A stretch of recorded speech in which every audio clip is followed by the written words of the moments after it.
Bonjour. Qui a dit salut? Ah, d'accord. Non, mais ça me fait juste penser à la retransmission du duel entre Trump et Biden, il y a quelques jours. Et sur France Inter, il retransmettait avec la traduction. Et quand c'est Trump qui parlait, le you était transformé en tu, donc il tutoyait Biden, et quand c'était Biden qui parlait, c'était vous. Donc voilà, donc alors salut et bonjour. Bienvenue à vous, j'espère que vous allez bien. En ce dimanche bien automnal, vous êtes d'accord avec moi? Hier, on avait un magnifique soleil, je trouvais que c'était une journée d'automne qui était extraordinaire, et aujourd'hui c'est un peu plus gris, mais ça fait rien. Ça fait rien du tout. On a un thème que nous voulons aborder aujourd'hui, c'est celui du grand commandement. Alors, je ne vais pas prendre le texte du jour, je vous expliquerai tout à l'heure pourquoi. Parce qu'on a beaucoup parlé du grand commandement après le confinement dans nos cultes, hein, aimer Dieu de tout son cœur, aimer son prochain comme soi-même. Mais quand même, c'est le thème de ce dimanche. Et ce verset de 1 Jean 4 qui nous dit « Voilà le commandement que nous avons reçu de Dieu, c'est que celui qui aime Dieu aime aussi son frère. » Donc ça concerne aussi les sœurs. Donc nous devons aussi aimer les frères et les sœurs si nous aimons Dieu. Amen. Voilà. Nous allons chanter le premier chant. En fait, la semaine dernière, pour ceux qui étaient à Macquevillers, pour le culte des moissons, j'ai fait une coquille énorme. J'ai oublié un chant. Et tout le monde, vous êtes quand même extraordinaire. J'oublie le chant, personne ne dit rien. Mais à la fin, c'est trop tard. Donc, je me suis dit, je vais rattraper le coup aujourd'hui. Donc, on va le prendre maintenant. C'est toi qui disposes de toutes choses. Voilà.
Si je prends le commentaire de ma Bible par rapport au psaume de ce dimanche, il y a toujours un petit encart par rapport au psaume.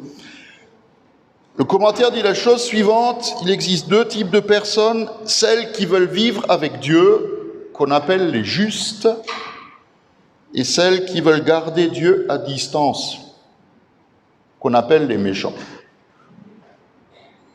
Alors je trouve que c'est un peu fort comme terme, hein, parce qu'il y a plein de gens qui gardent Dieu à distance et qu'on va peut-être pas nous considérer comme forcément méchants, mais voilà, donc c'est le commentaire, c'est pas de moi. Du psaume 1. Heureux l'homme qui ne suit pas le conseil des méchants, qui ne s'arrête pas sur la voie des pécheurs et qui ne s'assied pas en compagnie des moqueurs. Mais heureux l'homme qui trouve son plaisir dans la loi de l'Éternel et qui la médite jour et nuit. Il ressemble à un arbre planté près d'un cours d'eau, il donne son fruit en sa saison et son feuillage ne se flétrit pas, tout ce qu'il fait lui réussit. Les méchants, au contraire, ils ressemblent à la paille que le vent disperse. Voilà pourquoi les méchants ne résisteront pas lors du jugement, ni les pécheurs dans l'assemblée des justes. En effet, l'Éternel connaît la voie des justes, mais la voie des méchants mène à la ruine.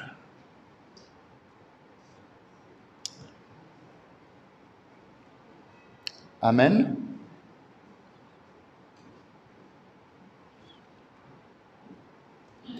On va chanter « Il est bon de louer le Seigneur et de chanter son nom, de proclamer sa fidélité et le jour et la nuit. »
Fais-moi vivre près de toi, Seigneur.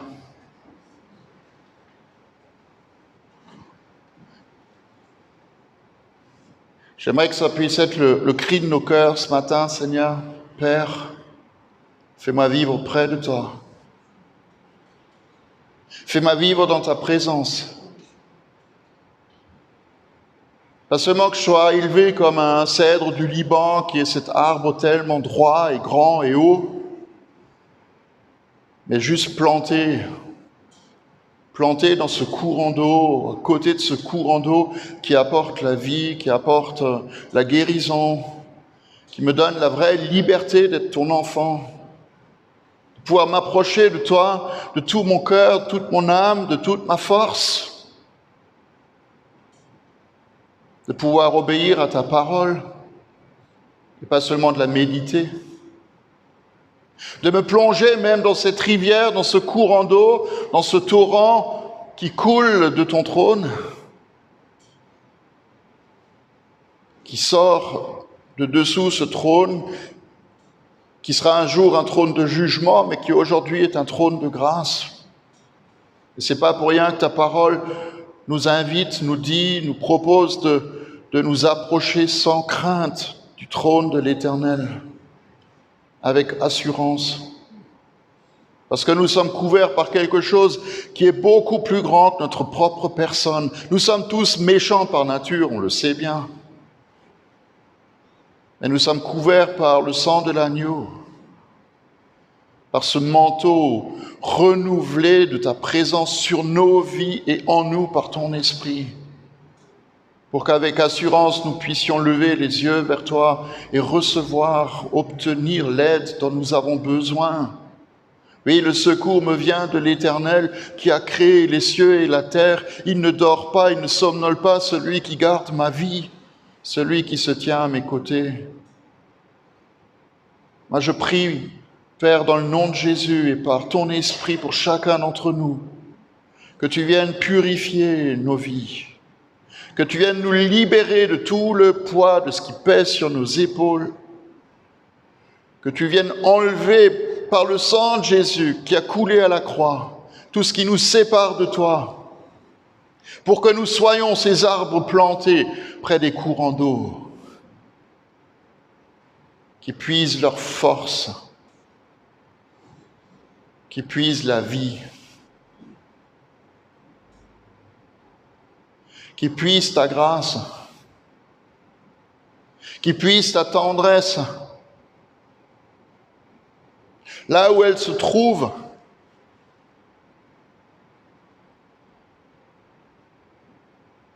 c'est auprès de toi que je veux me tenir, dit la parole.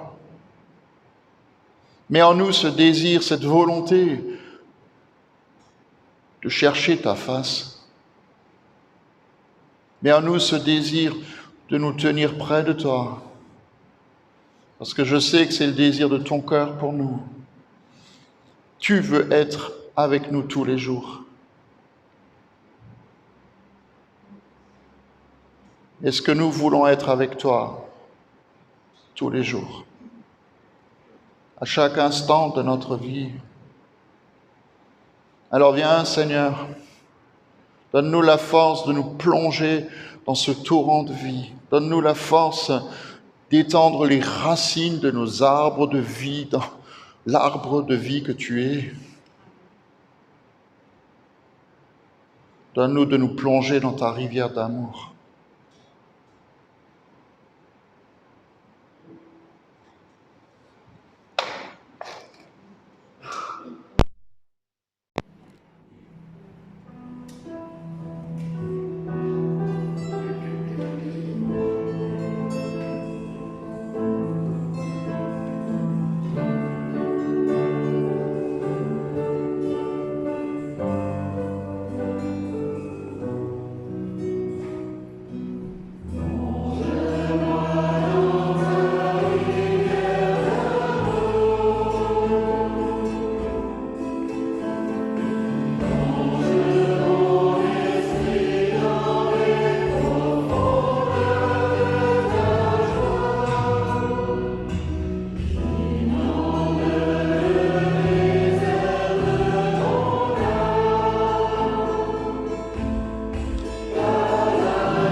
Dernière, on a lu le texte du Deutéronome qui est une promesse du Seigneur aussi pour les moissons, les récoltes. Nos frères juifs viennent de terminer de fêter Sukkot, qui est aussi une fête des moissons. Comme quoi, ils ont rien, enfin nous, on n'a rien à inventer. Et on fait que copier finalement ce que le Seigneur a ordonné depuis très longtemps. Il y a ce texte du chapitre 30 du Deutéronome qui dit, par rapport au commandement, le commandement que je te prescris aujourd'hui n'est certainement pas au-dessus de tes forces ni hors de ta portée.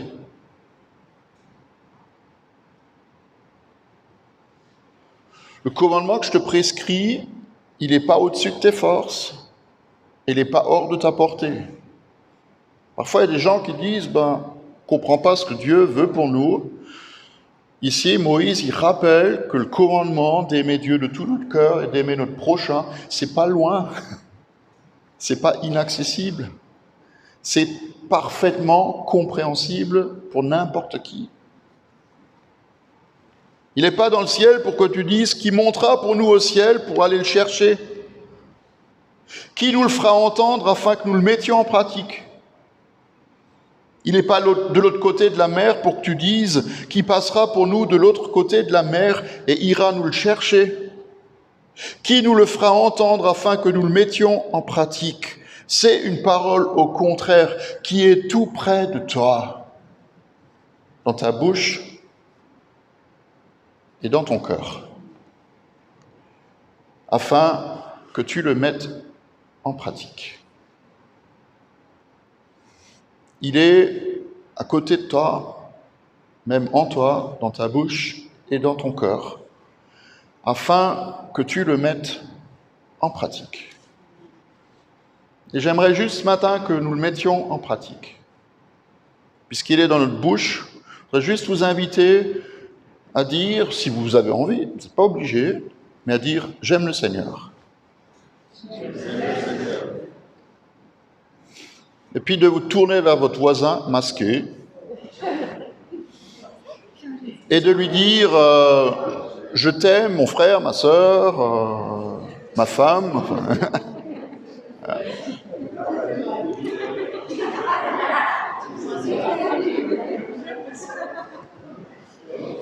Moi aussi.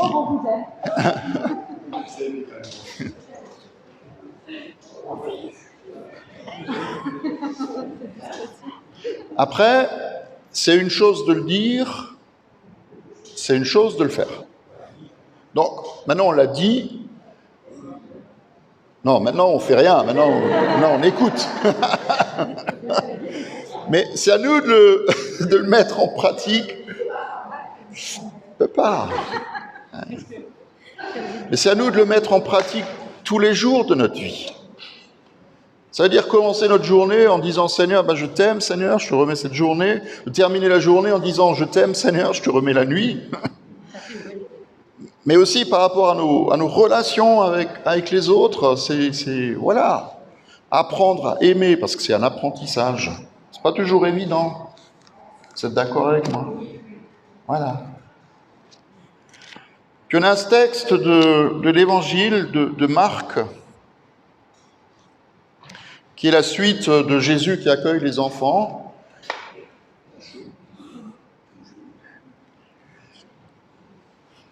Où il dit « Le royaume de Dieu ressemble, et pour ceux qui leur ressemblent, et si on n'accueille pas le royaume comme un petit enfant, on ne peut pas y entrer. » Donc il prend les enfants dans ses bras, il les bénit en leur imposant les mains, et je voudrais juste que vous gardiez cette image en tête. Jésus prend les enfants dans ses bras, et il les bénit, leur pose la main dessus, leur impose les mains.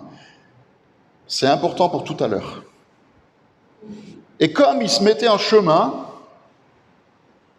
voilà qu'un homme accourt et se jette à genoux devant lui. Et lui dit « Bon maître, qu'est-ce que je dois faire pour hériter la vie éternelle ?» Et Jésus lui répond « Pourquoi est-ce que tu m'appelles bon? Il n'y a de bon que Dieu seul. Tu connais les commandements. Tu ne commettras pas d'adultère, tu ne commettras pas de meurtre, tu ne commettras pas de vol, tu ne feras de tort à personne, tu honoreras ton père et ta mère. » Et il répond « Maître, j'ai respecté tous ces commandements depuis ma jeunesse. » Et Jésus le regarde et Jésus l'aime. Jésus le regarde et Jésus l'aime. Et il lui dit « Il te manque une chose. Il te manque une chose, va vendre tout ce que tu as. Donne-le aux pauvres. Et tu auras un trésor dans le ciel. puis viens et suis-moi. Mais l'homme, c'est terrible. Mais l'homme, alors ma traduction dit « l'homme eut le regard assombri ». Il a fait la gueule. Traduction moderne. C'est ça que ça veut dire.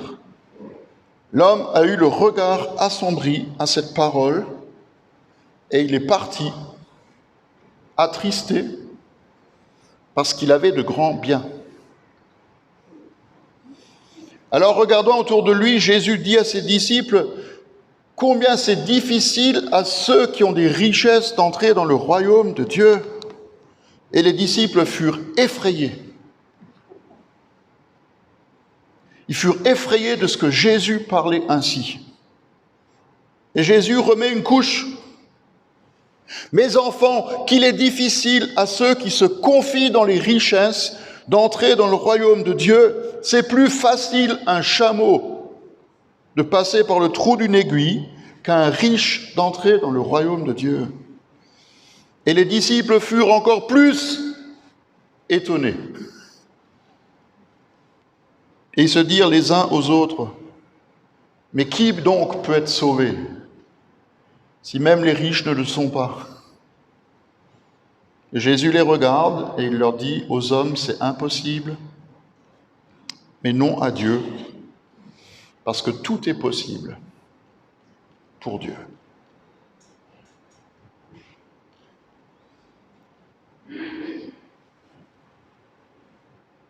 C'est le moment de vendre tous vos biens. Nous prenons la carte bleue. Non. Mais ça doit nous interpeller. Mettre la parole en pratique, pour cet homme, c'était ça. Pour nous, ce sera peut-être autre chose. Amen. On va louer Adonai. Je sens une certaine crispation, je ne sais pas pourquoi.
J'ai dit au début du culte que nous avons fêté les moissons la semaine dernière,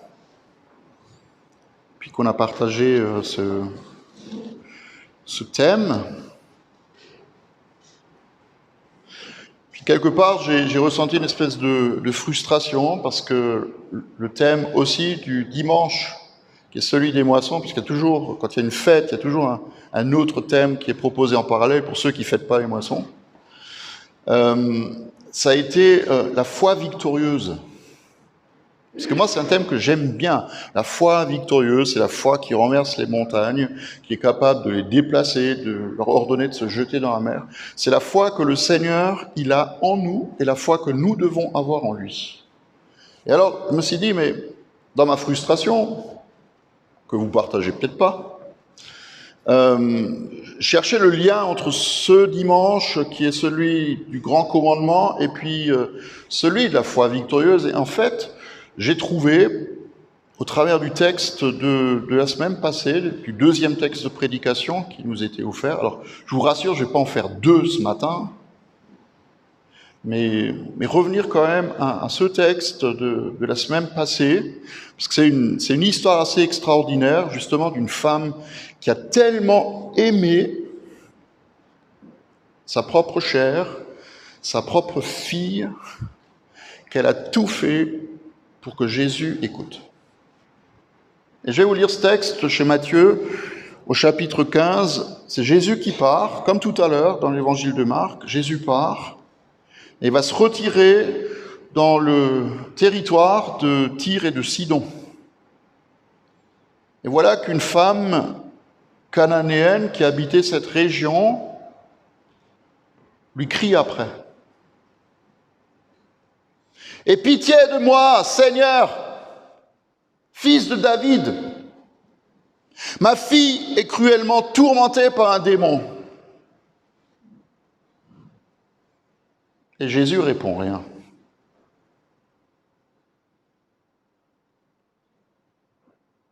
Ses disciples s'approchèrent et lui demandèrent à Jésus, « Renvoie-la, parce qu'elle crie derrière nous. » Et Jésus répond, « Je n'étais envoyé qu'aux brebis perdues de la maison d'Israël. » Mais elle vint se prosterner devant lui et lui dit, « Seigneur, aide-moi !»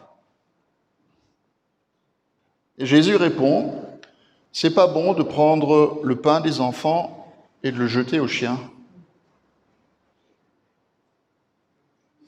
Aux petits chiens, pardon.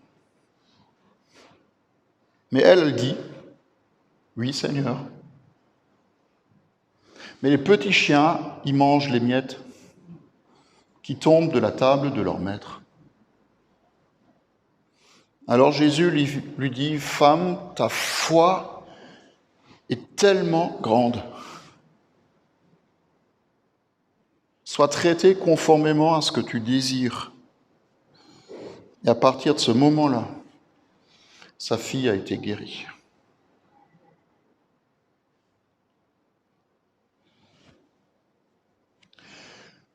Souvent, quand on cherche du réconfort ou de la consolation, qu'on s'approche du Seigneur ou qu'on s'approche d'un chrétien, le Seigneur essaye de donner de ce réconfort et le chrétien à qui on s'adresse fait un peu la même chose.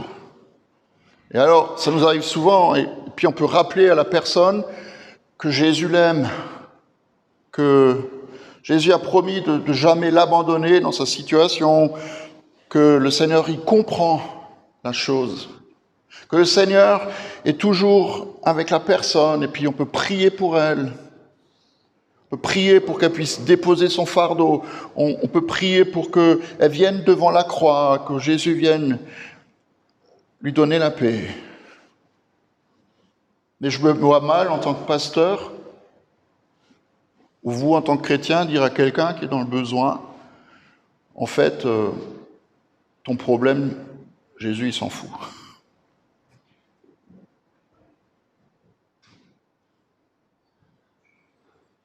Il n'en a rien à faire de ton problème. Il n'y a aucun de nous qui va dire toute façon, dans ce cas-là, dans ta situation, le Seigneur, il ne peut pas t'aider. Ça ne sert à rien de prier. Essayez de vous imaginer que moi, je dis ça.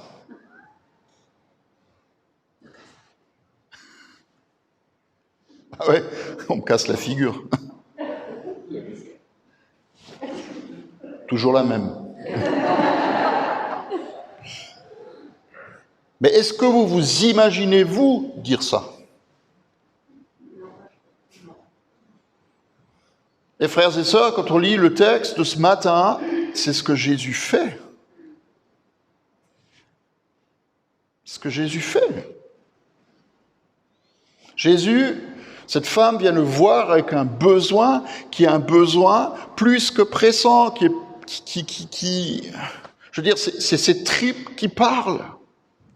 Elle n'est pas là pour se plaindre auprès de Jésus parce que son mari ne retourne pas les chaussettes avant de les mettre au linge sale. Ça, je l'entends parfois.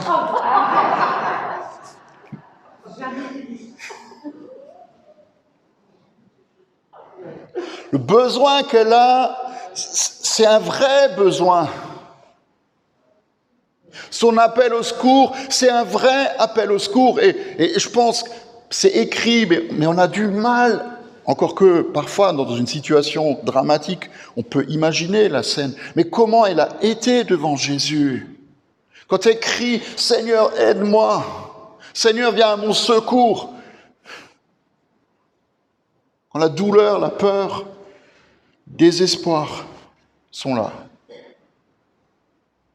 Et je me dis parfois que ça doit être le cri de tellement de mamans sur la terre aujourd'hui qui crient pour leurs enfants. Pour qu'ils soient guéris, qu'ils soient libérés, qu'ils aillent mieux tout simplement. Mais quand elle vient à Jésus, les choses ne se passent pas comme prévu.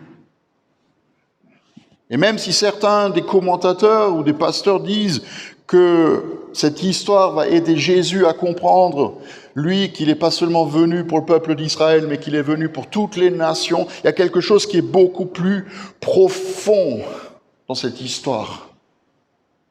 Parce que cette femme, elle va être mise à l'épreuve, pas seulement de sa prière ou de son cri, mais elle va être mise à l'épreuve de sa foi. Elle passe par la moulinette. Et la réalité de cette histoire et de cette parole, c'est que Jésus permet que ce soit comme ça. 4 épreuves qu'elle doit passer. La première, c'est que Jésus se tait. Je ne sais pas si... Il y a une expression dans l'Ancien Testament qui parle du ciel d'airain. Vous savez, quand le ciel est fermé de chez fermé, et quand on fait cette expérience-là, c'est terrible, parce que tu sais très bien, tu es là en train de prier, tu es en train de chercher l'aide du Seigneur, et puis il n'y a rien qui passe. Tu as l'impression que ta prière ne franchit pas le plafond, que ça ne sert à rien, que tu es là, que tu es là, que tu es là, que tu es là, tu te bats, et que finalement, il n'y a pas de réponse. Un ciel d'airain, c'est un ciel de fer qui est fermé. Et je me dis, mais qu'est-ce qui a dû se passer dans la tête de cette mère qui vient à Jésus, et Jésus est là, les mains dans les poches ou pas, puis il dit rien. Au secours! Pas un mot.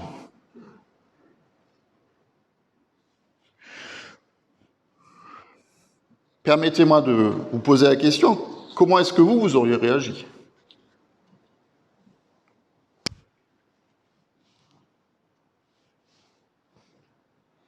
Moi, je sais que, à la place de cette femme, je serais parti.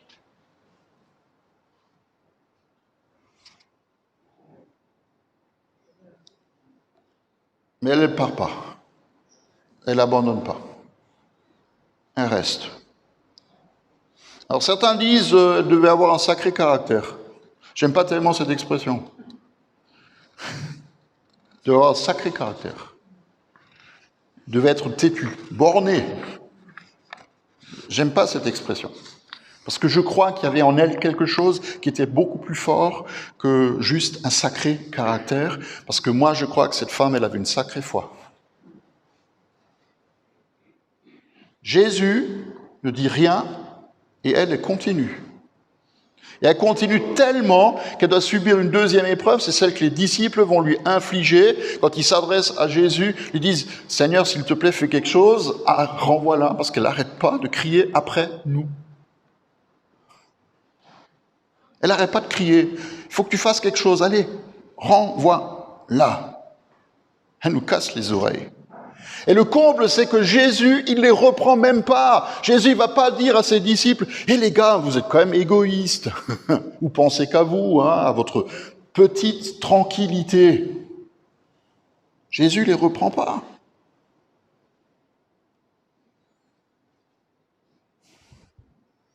Une troisième épreuve qu'elle doit traverser, c'est de nouveau Jésus qui lui inflige, quand il lui dit « Mais moi, j'ai été envoyé qu'aux brebis perdues de la maison d'Israël.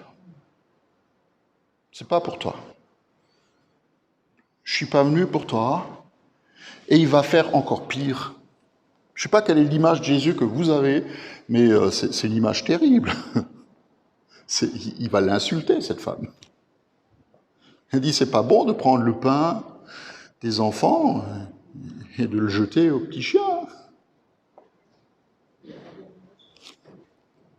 Il n'y a pas, pardonnez-moi, mais il n'y a pas une once d'encouragement dans l'attitude et dans les paroles de Jésus.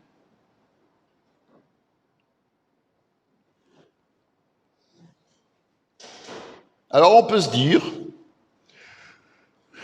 pourquoi cette histoire elle est dans l'Évangile? Parce qu'on aurait pu enrober les choses, je veux dire. Cacher tout ce qui est un peu pénible, cacher tout ce qui est un peu douloureux, cacher tout ce qui nous dérange, tout comme l'histoire du jeune homme riche, parce que, quand même, si maintenant Jésus venait au milieu de nous et dirait à, je sais pas qui, non, personne, mais à chacun d'entre nous, vends tout ce que tu as et donne-le aux pauvres. La pilule, elle aurait du mal à passer, franchement. Enfin, moi,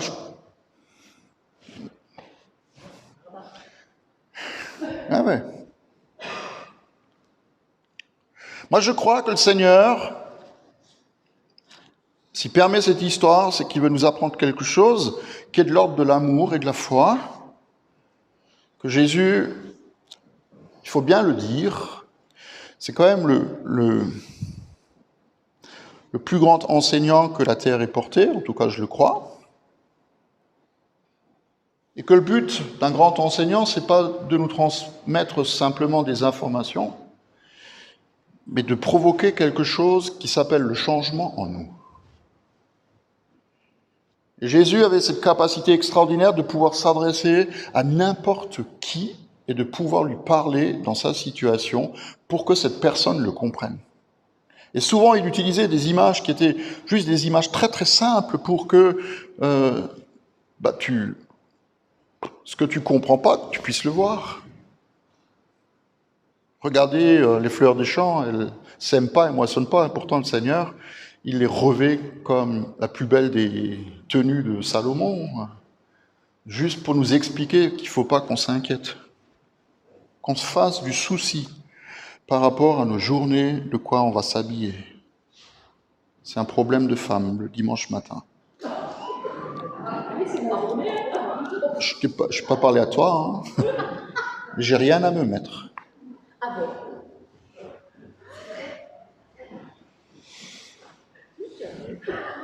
Souvent, Jésus donne des leçons en utilisant ce qui est impossible aux hommes, on l'a entendu tout à l'heure. Faire passer un chameau par le trou d'une aiguille, c'est presque impossible, dit-il.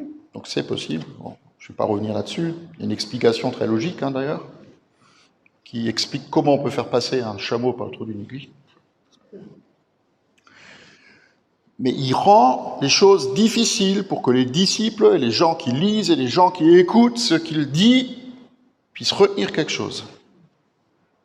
Jésus va utiliser les épreuves pour nous apprendre quelque chose, alors que l'épreuve, elle n'est pas facile. Et la rencontre de Jésus avec cette femme, pour cette femme, c'est une épreuve terrible, mais c'est aussi une épreuve pour les disciples. Parce qu'il veut voir Jésus, jusqu'où cette femme peut aller, et il veut voir comment les disciples vont réagir. Est-ce qu'elle va comprendre que dans tout le découragement que Jésus lui inflige, il vient aussi pour elle? Et est-ce que les disciples vont comprendre que Jésus est venu pour tous et pas seulement pour eux? Parce que je ne sais pas si vous avez remarqué, mais quand Jésus les interpelle, quand il est interpellé par les disciples, ils disent pas « Seigneur, fais la terre, elle crie derrière toi ». Ils disent « Seigneur, fais la terre, elle crie derrière nous ». Parce que nous, on est avec toi. Nous, on est les justes. Elle, c'est la méchante. Nous, on est les justes, on fait partie du bon groupe. Elle, c'est la méchante. Renvoie-la. On est les gars de ta bande. Et quelque part, Jésus, il semble être d'accord avec eux quand il leur dit « Mais moi, je suis venu que pour les brebis perdues de la maison d'Israël. » Sauf qu'après, il dit plus rien. Rien du tout.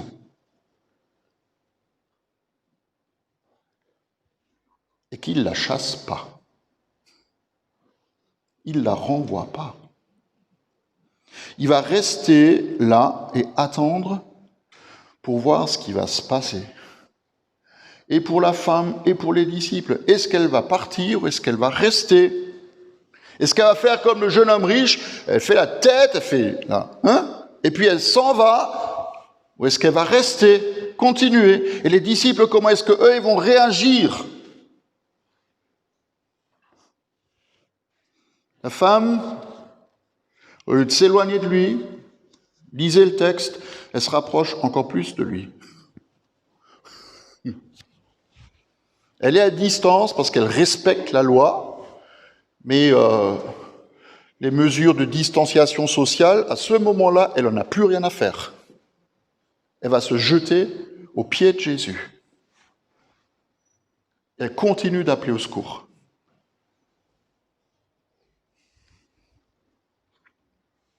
Et Jésus prend l'image du chien.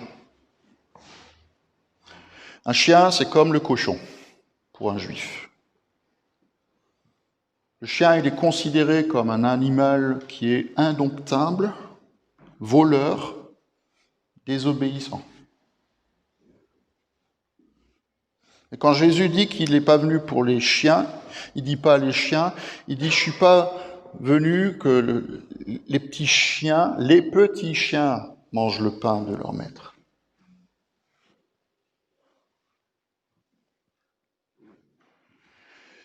Il parle de chiens pour regarder comment les disciples réagissent, et il parle de petits chiens à la femme pour voir ce qu'elle va faire, pour modérer ses propos.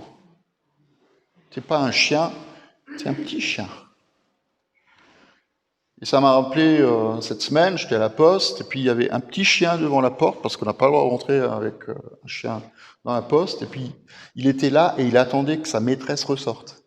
Et il était là, il aboyait, il attendait. Puis ça m'a rappelé une autre histoire, c'est ce gars qui arrive au restaurant avec son chien, et puis le restaurant, il est interdit aux chiens, donc il avait un petit chien, et puis il est obligé de l'attacher dehors. Puis il va au restaurant, et puis un peu plus tard, il y a un gros costaud qui arrive, un colosse, avec un Rottweiler. Et puis il attache le Rottweiler à côté du petit chien, et puis il rentre dans le restaurant et il dit au gars, mon Rottweiler, ton kleps là, il va en faire qu'une bouchée. Et puis cet homme qui a le petit chien, il sort, et puis il revient au restaurant, et il dit à l'autre gars, là, le gros baraquet, il lui dit, mon petit caniche, il a tué ton Rottweiler. Et le gars, il est affolé, il sort, effectivement, son Rottweiler, il est mort. Qu'est-ce qui s'est passé? Il s'est étouffé quand il a essayé de l'avaler.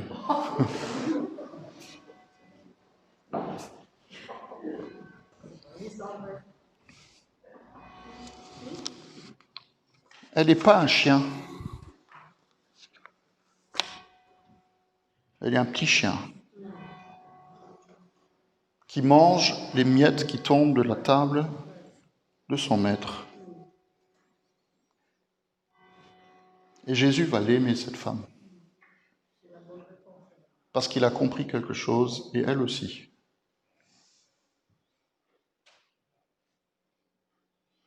Il a compris quelque chose, qu'une foi qui abandonne pas, Jamais. C'est une foi qui trouve une réponse. Elle aurait pu partir. Elle aurait pu claquer la porte en disant ça ne sert à rien. Jésus ne m'écoute pas.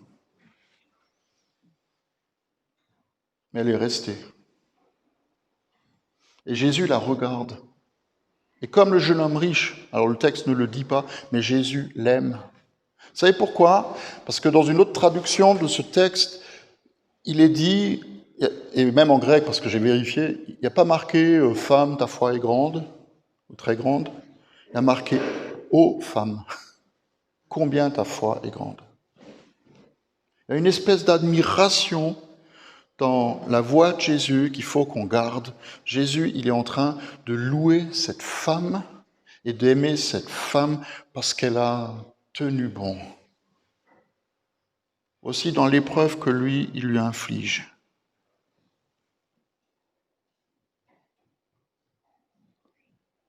Est-ce que vous croyez que le Seigneur récompense ceux qui le cherchent? Mais pas n'importe comment, mais de tout leur cœur. Moi, je le crois.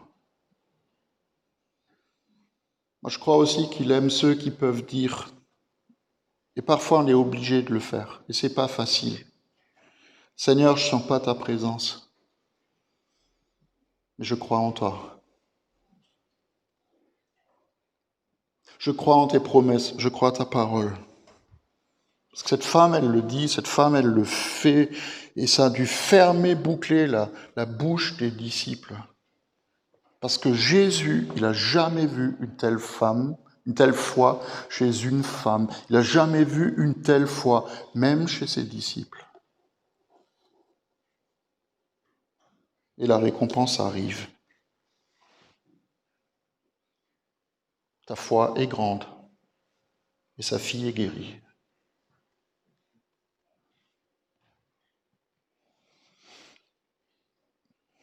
Seigneur, on manque parfois de persévérance.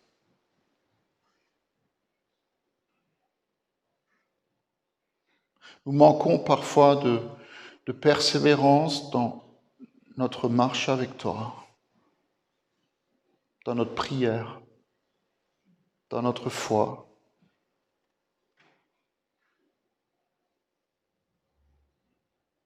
Et nous aurions envie de te dire ce matin que augmente notre foi.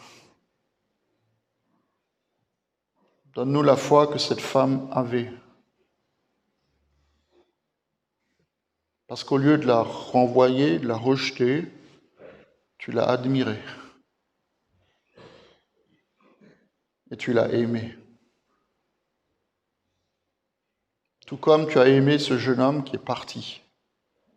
Parce qu'il ne pouvait pas, mais plus encore parce qu'il ne voulait pas.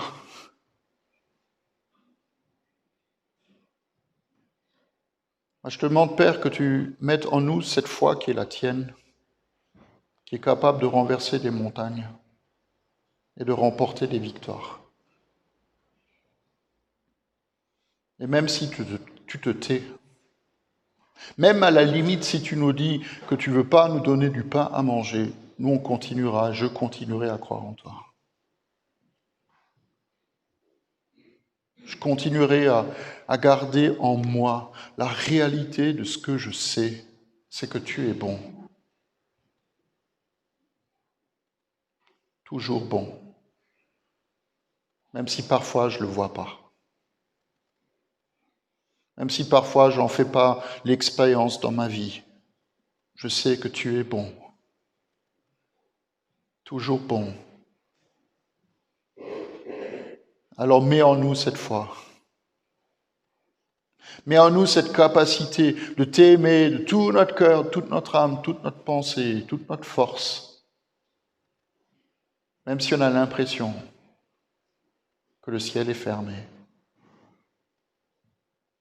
Mets en nous cette capacité, encore et toujours, de nous attendre à toi, même si l'horizon semble être bouché.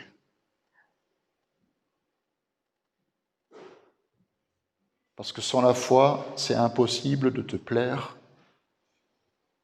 Il faut que quand nous nous approchons de toi, nous croyons que tu existes.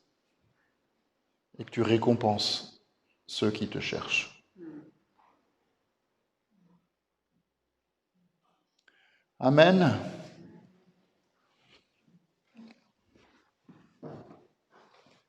Et moi, je le proclamais aussi avec vous, si vous êtes d'accord.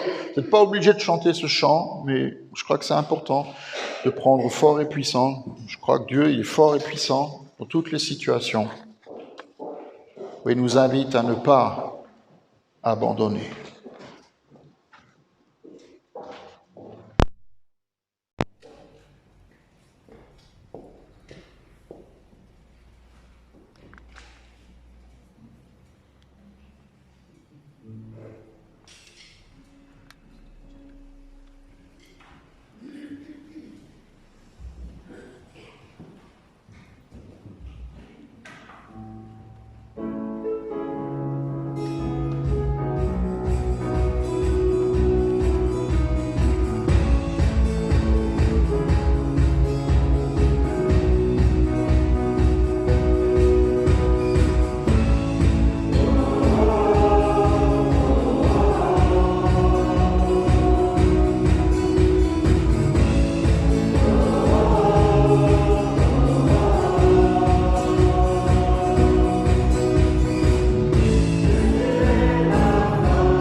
Est-ce qu'il y a quelqu'un parmi nous qui a besoin que le Seigneur intervienne dans sa vie? Vous pouvez juste lever la main, pas savoir ce que c'est, pas savoir. Okay.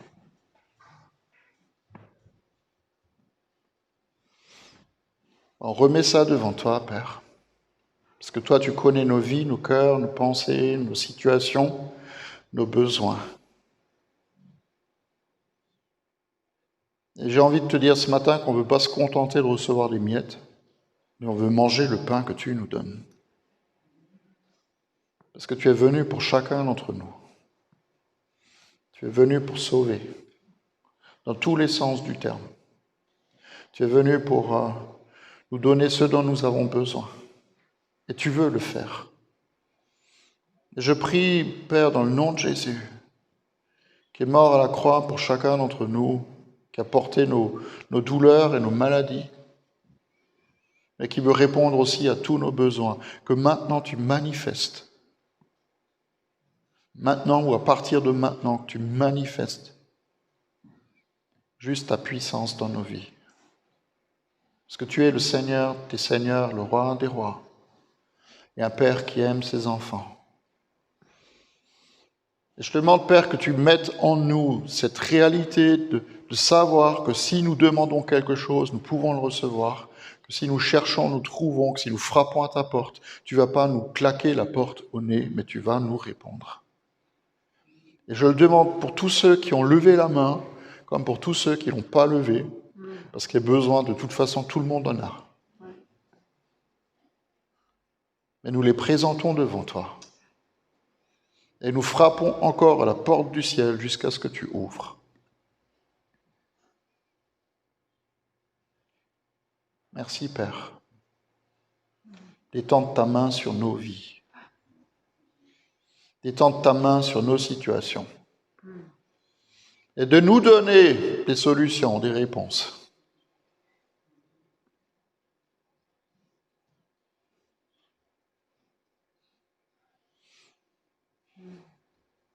Et que tu puisses dire de chacun d'entre nous,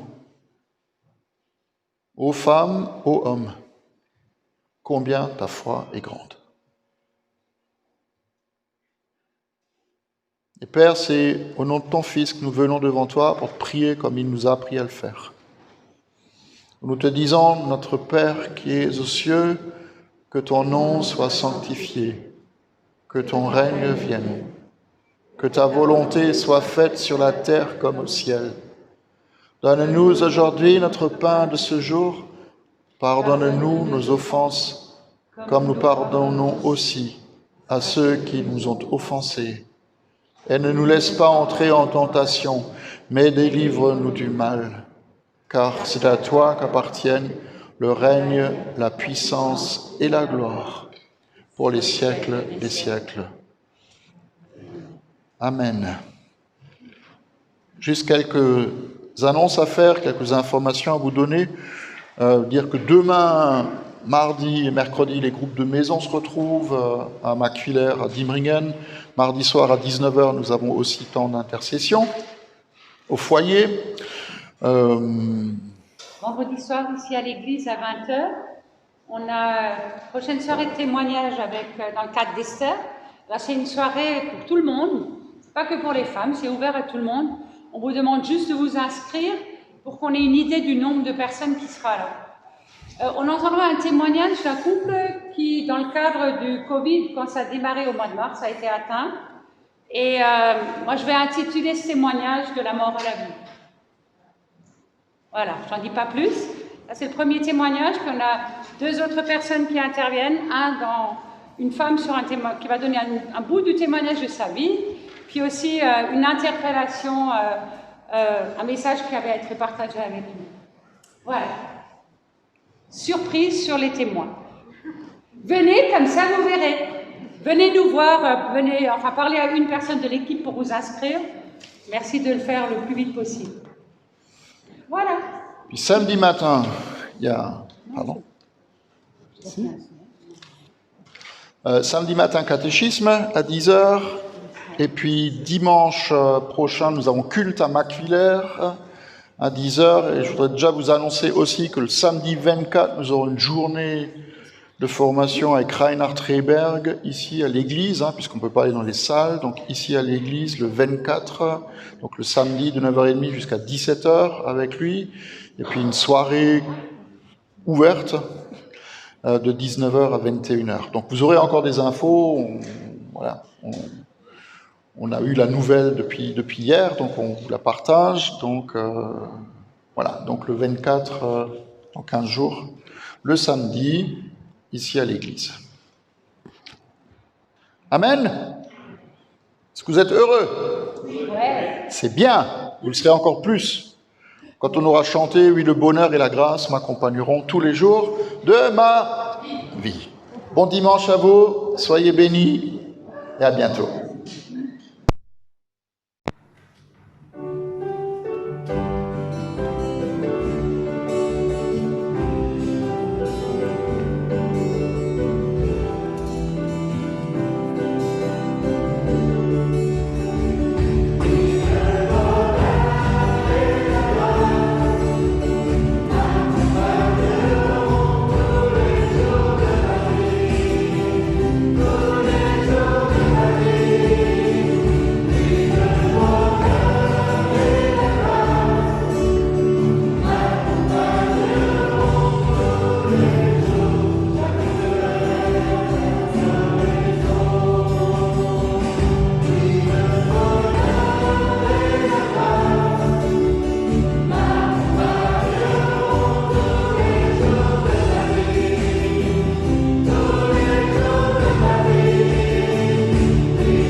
Bonne semaine à vous, bonne journée, bon dimanche, bon appétit.